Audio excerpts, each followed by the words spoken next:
अगर जिस्म में कोई शय दाखिल करने से रोजा टूट जाता है तो सिगरेट पीने वालों के पास बैठने से जो धुआं अंदर जाता है क्या रोजा तोड़ देगा? अच्छा सवाल है। बात यह कि सिगरेट पीने वाले लोगों के पास आप बैठे क्यों हुए हैं जो रोजे की हालत में भी सिगरेट पी रहे हैं? इसका जवाब यह भी हो सकता है कि मेरा नफली रोजा है शवाल का, रमजान का महीना नहीं है। यह भी जवाब दे सकते हैं। तो चाहे रमजान का महीना या गैर रमजान का, सिगरेट वालों की सोबत से तो वैसे ही बचना चाहिए, क्योंकि आपके साथ वो नुकसान कर रहे हैं, बहुत बड़े लेवल का नुकसान कर रहे हैं आपका, और वो जो धुआं छोड़ रहे हैं वो आपकी सेहत के लिए मुज़िर है।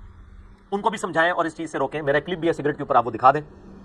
रोजा बहरहाल नहीं टूटेगा इसलिए कि जो चीज आप जानबूझकर इनहेल करते हैं ना, खुद से इंटेंशन के साथ, वही जिस्म में दाखिल करना है। बाकी तो फजा के अंदर तो धुआं भी है, पेट्रोल का भी, डीजल का भी, आग भी जल्दी होगी कहीं से आप गुजरेंगे, इस तरह की चीजें जो है इनके ऊपर ला युकल्लिफुल्लाहु नफ्सन इल्ला वुसअहा। वो सही बुखारी में भी इमाम बुखारी ने तालीकन कई बातें लिखी हैं कि अगर किसी के मुंह के अंदर मक्खी चली जाती है, अब ज़ाहिर उसके ऊपर कंट्रोल नहीं है, वो हलक से नीचे उतरगी, रोजा नहीं तोड़ेगी।